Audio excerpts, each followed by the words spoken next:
Hello friends, welcome to secret of சமையல். இன்னைக்கு நம்மளோட சேனல்ல நாம பார்க்க போறது ரொம்பவே ட்ரெண்டிங்கா இருக்கிற இந்த கொரியன் ஸ்டைல்ல ஒரு சில்லி கார்லிக் பொட்டேட்டோ மஷ்ரூம்ஸ் அதான் நம்ம இன்னைக்கு பார்க்க போறோம். பார்க்க வந்துட்டு மஷ்ரூம் மாதிரி அழகா இருக்குதுல்ல, சாப்பிடறதுக்கும் அதே மாதிரி ரொம்ப டேஸ்டியா இருக்கும். சிம்பிளா செஞ்சலாம், ரொம்ப கஷ்டம் எல்லாம் கிடையாது செய்யறது.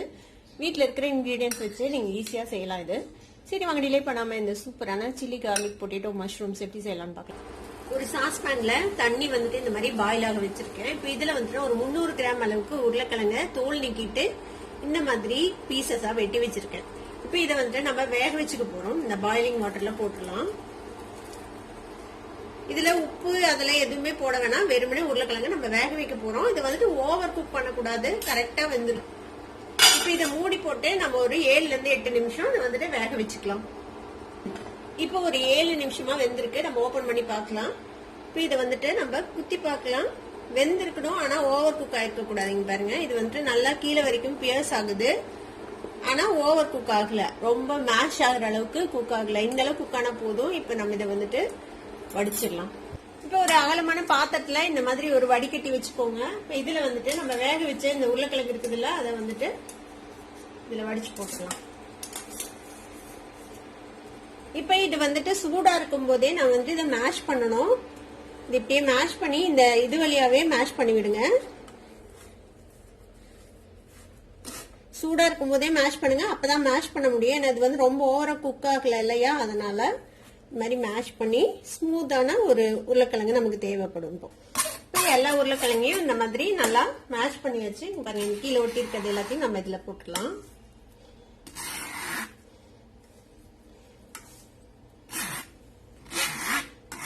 இப்போ இந்த உருளைக்கிழங்கு வந்துட்டு சூடா இருக்கும் போதே 1 கப் அளவுக்கு கார்ன்ஃபிளவர் இதுல சேர்த்திக்கலாம்.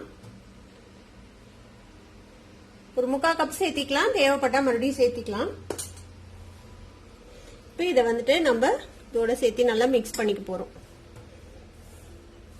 இப்போ இது கூட கொஞ்சமா தண்ணி சேர்த்து நம்ம இதை ஒரு ஸ்மூத்தான டவ்வா நம்ம பிணைஞ்சுக்க போறோம். தண்ணி வந்து கொஞ்சம் கொஞ்சமா சேர்த்து பிணைஞ்சுக்கோங்க, ஒரேடியா நிறைய தண்ணி ஊத்திர வேணாம்.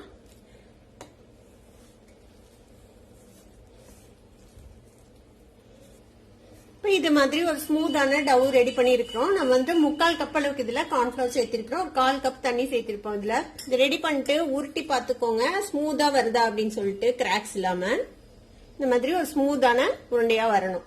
இப்போ ஒரு கிண்ணத்துல கொஞ்சமா எண்ணெய் எடுத்துக்கோங்க. எண்ணெய் வந்துட்டு கையில கொஞ்சமா கிரீஸ் பண்ணிக்கலாம். இப்போ இதுல இருந்து ஒரு உருண்டை உருட்டிக்கலாம். நம்ம ஒரு மஷ்ரூம் சைஸ் பால் எடுத்துக்கோங்க, அந்த அளவுக்கு நம்ம இதை வந்துட்டு உருண்டையா உருட்டிக்கலாம். இந்த மாதிரி கொஞ்சம் ஃபேட்டான உருண்டையை ஊற்றிக்கோங்க. இப்போ இந்த மாதிரி ஒரு பாட்டில், ஏதாவது ஒரு தண்ணி பாட்டில் இருக்குல்ல, அந்த மாதிரி ஏதாவது ஒரு பாட்டில் எடுத்துக்கோங்க. அதையும் இந்த மாதிரி ஆயில டிப் பண்ணிக்கோங்க. பண்ணிட்டு இதுக்கு வந்து மஷ்ரூம் மாதிரி ஒரு ஷேப் கொடுக்க போறோம். அதுக்கு வந்து இப்படி சென்டர்ல ஒரு ப்ரெஷர் கொடுங்க.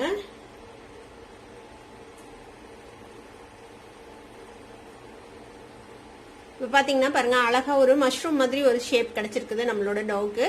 இது மாதிரியே நம்ம எல்லாத்தையும் ரெடி பண்ணி போறோம். ஒவ்வொரு தடவையும் இதை வந்துட்டு எண்ணெயில டிப் பண்ணி கையையும் கிரீஸ் பண்ணிக்கோங்க, அப்பதான் ஒட்டாம இருக்கும். நம்ம இதுல கார்ன்ஃபிளவர் யூஸ் பண்ணிக்கிறோம்ல, அதனால இப்ப இந்த மாதிரி எல்லாத்தையும் ரெடி பண்ணிக்கலாம். ரொம்ப பெருசா ரெடி பண்ணாதீங்க, இந்த அளவுக்கு இருந்தா போதும். ரொம்ப பெருசா இருந்துச்சுன்னா கரெக்டா வேகாது. அது மாதிரியே நம்ம எல்லா பால்ஸையும் ரெடி பண்ணிக்கலாம்.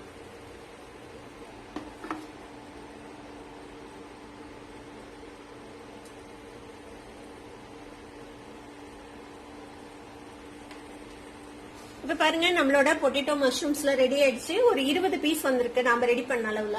டவ் ரெடி பண்ணும் போதே நான் வந்துட்டு ஒரு அகலமான பாத்திரத்துல தண்ணியை வந்துட்டு சுட வச்சிருக்கிறேன். இது நல்ல கொதி வரணும். பாருங்க, தண்ணி வந்துட்டு கொதிக்க ஆரம்பிக்குது, நல்ல பபிள்ஸ் மேல வர ஆரம்பிக்குது. இப்போ நம்ம ஒன்னொன்னா இந்த பொட்டேட்டோ மஷ்ரூம்ஸ இதுக்குள்ள போட்டுடலாம். இந்த மாதிரி கொஞ்சம் அகலமான பாத்திரத்துல வேக வைங்க, அப்பதான் வந்துட்டு ஒரு ஸ்பேஸ் கிடைக்கும் அது வேகிறதுக்கு. இந்த மாதிரி ஒன்னா போடணும், அப்பதான் வந்துட்டு இந்த தண்ணியோட சூடு வந்துட்டு குறையாம இருக்கும். இப்ப இதை எவ்வளவு நேரம் வேக வைக்கணும் அப்படின்னா, எல்லாத்தையும் போட்டதுக்கு அப்புறம் இதை வந்துட்டு ஒரு 2 to 2.5 நிமிஷம் வேக வச்சா போதும். லேசா கரண்டி வச்சு இது பண்ணி விடுங்க, கீழே வந்துட்டு அப்படியே ஒட்டிக்க போகுது. எப்படி இது வெந்துருச்சு அப்படின்னு நமக்கு தெரியும் அப்படின்னா, இது வேக ஆரம்பிச்சதுன்னா மேல வந்து மிதக்க ஆரம்பிச்சிடும். அது வரைக்கும் நம்ம இதை வந்துட்டு வேக வச்சுக்க போறோம். ஃப்ளேம் வந்து ஹைலியே இருக்கட்டும், நல்ல ஹைலியே இது வந்து வேகணும். இப்ப பாருங்க, நம்ம போட்டும் போது எல்லாம் வந்துட்டு கீழே இருந்துச்சு, இப்ப எவ்வளவு அழகா மேல வந்துட்டு அழகா நீந்தது பாருங்க. இப்போ இதை வந்துட்டு வெந்துருச்சு. நம்ம இதை வந்துட்டு எடுத்துடலாம். கொஞ்சம் அகலமான பாத்திரத்துல கொஞ்சம் சில்லுன்னு தண்ணி எடுத்து வச்சுக்கோங்க. ஐஸ் வாட்டர்ல ஐஸ் கியூப்ஸ் போட்டு வச்சீங்கன்னா இன்னும் பெட்டர். நான் வந்து கொஞ்சம் சில்லுன்னு இருக்கிற தண்ணி எடுத்து வச்சிருக்கேன். இப்போ நம்ம வேக வச்சோம்ல இந்த பொட்டேட்டோ மஷ்ரூம்ஸை தூக்கி இந்த தண்ணிக்குள்ள போட்டுடலாம். எதுக்காக சில்லுன்னு தண்ணியில போட்டோம்னா உடனே அந்த குக்கிங் ப்ராசஸ ஸ்டாப் பண்றதுக்காக. கொஞ்ச நேரம் இதுல இருக்கட்டும், இந்த சூடு குறைய வரைக்கும். இப்ப நல்லா ஆறிடுச்சுன்னா தண்ணிக்கு அடியில போய் கீழே உட்காந்துக்கும். நம்ம எப்படி வேக வைக்கும் போது மேல மிதந்தது இல்ல, இப்ப அந்த கரெக்டா குக்கிங் ப்ராசஸ் முடிஞ்சிருச்சு அப்படின்னா கீழே செட்டில் ஆயிடுச்சு. பாத்தீங்கன்னா இப்பவே செட்டில் ஆயிடுச்சு பாருங்க. இப்ப நம்ம இதுக்கான சில்லி கார்லிக் சாஸ் வந்துட்டு ரெடி பண்ணலாம். ஒரு பவுல் எடுத்துக்கோங்க. இதுல வந்துட்டு ஒரு பெரிய டேபிள் ஸ்பூன் அளவுக்கு சோயா சாஸ் ஊத்திக்கலாம். ஒரு ஸ்பூன் வந்துட்டு சில்லி சாஸ் ஊத்திக்கோங்க. இது எல்லாமே உங்களோட டேஸ்ட்டுக்கு தகுந்த மாதிரி நீங்க ஊத்திக்கலாம். இதே சாசஸ் தான் யூஸ் பண்ணணும்னு அவசியம் இல்லை. உங்களுக்கு என்ன பிடிக்குமோ அதை நீங்க யூஸ் பண்ணி இதை வந்துட்டு மிக்ஸ் பண்ணிக்கலாம். வினிகர் வந்து கொஞ்சம் கம்மியா ஊத்திக்கலாம். ஒரு அரை டீஸ்பூன் அளவுக்கு. கொஞ்சமா சில்லி ஃபிளேக்ஸ் சேர்த்திக்கோங்க. ஒரு அரை டீஸ்பூன் அளவுக்கு காஷ்மீர் சில்லி பவுடர் கலருக்காக வேண்டி. இப்ப இந்த சாஸ்ல எல்லாம் உப்பு இருக்கும். நம்ம அந்த பொட்டேட்டோ மஷ்ரூம்ஸ்க்கு உப்பு சேர்த்தல எதுவுமே. இப்ப அதுக்கும் கணக்கு பண்ணி இப்ப இதுல உப்பு சேர்த்திக்கோங்க. இப்ப இது கூட ஒரு டீஸ்பூன் அளவுக்கு ஹனி சேர்த்திக்கலாம். ஹனிக்கு பதிலா நீங்க வந்துட்டு சுகர் பவுடர் கூட சேர்த்திக்கலாம். இது கூடவே சாப் பண்ண கொத்தமல்லி தலை சேர்த்திக்கலாம். இதுக்கு பதிலா நீங்க ஸ்ப்ரிங் ஆனியன்ஸ் இருந்துச்சுன்னா ஸ்ப்ரிங் ஆனியன் கிரீன்ஸ் கூட சேர்த்திக்கலாம். இப்ப இதை மிக்ஸ் பண்ணி வச்சிருங்க. இப்ப நம்ம வந்துட்டு சில்லி கார்லிக் ஆயில் ரெடி பண்ணலாம். ஒரு பேன்ல ஒரு 2 டேபிள் ஸ்பூன் அளவுக்கு எண்ணெய் விட்டுருக்கேன். ஒரு பெரிய டேபிள் ஸ்பூன் அளவுக்கு பூண்டு இது மாதிரி ஃபைனா சாப் பண்ணி வச்சிருக்கேன். பூண்டை வந்துட்டு இந்த எண்ணெயில போட்டுக்கலாம். பூண்டை வந்துட்டு கொஞ்சம் கோல்டன் கலர் வர வரைக்கும் வதக்கிக்கோங்க. இது பாதி வதங்கினதும் ஒரு டீஸ்பூன் அளவுக்கு வெள்ளை எள்ளு எடுத்து வச்சிருக்கிறேன். அதையும் சேர்த்து வச்சுக்கோங்க. இந்த எள்ளு பூண்டு ரெண்டுமே நல்லா ரோஸ்ட் ஆயிடுச்சு பாருங்க, கோல்டன் கலர் ஆயிடுச்சு. இப்ப இந்த சூடான எண்ணெயை நம்ம எடுத்து வச்சிருக்கிற இந்த சாஸ் மேல ஊத்திடுங்க. இதை நல்லா மிக்ஸ் பண்ணி விட்டு இந்த தண்ணிக்குள்ள போட்டு ஆற வச்சு வச்சிருக்கிறோம்ல இந்த பொட்டேட்டோ மஷ்ரூம்ஸை தூக்கி இந்த சாஸ்ல நம்ம போட்டுடலாம். இப்போ இதை வந்துட்டு நல்லா டாஸ் பண்ணி விட்டுடலாம். எல்லா பக்கமும் கவர் ஆகிற மாதிரி. டேஸ்ட் பார்த்துட்டு ஏதாவது தேவைப்பட்டுச்சுன்னா எக்ஸ்ட்ரா நீங்க வந்துட்டு சேர்த்திக்கலாம். சாஸ் எதுனா தேவைன்னா. அவ்வளவுதான், நம்மளோட சிம்பிளான ஒரு கொரியன் ஸ்டைல் ஸ்டார்டர் ரெடி ஆயிடுச்சு. பாருங்க, பார்க்கும்போதே செம டெம்டிங்கான சில்லி கார்லிக் பொட்டேட்டோ மஷ்ரூம்ஸ் இப்போ ரெடி ஆயிடுச்சு கொரியன் ஸ்டைல்ல. நீங்களும் ட்ரை பண்ணி பாருங்க. ட்ரை பண்ணி பார்த்து எப்படி இருந்தது அப்படின்னு கமெண்ட்ஸ்ல ஃபீட்பேக் கொடுங்க. இந்த வீடியோ உங்களுக்கு பிடிச்சிருந்ததுன்னா சப்ஸ்கிரைப் பண்ணுங்க. பக்கத்துல இருக்க பெல் ஐகானை கிளிக் பண்ணுங்க. அப்பதான் ஃபியூச்சர் நோட்டிபிகேஷன்ஸ் உங்களுக்கு உடனே வந்து சேரும்.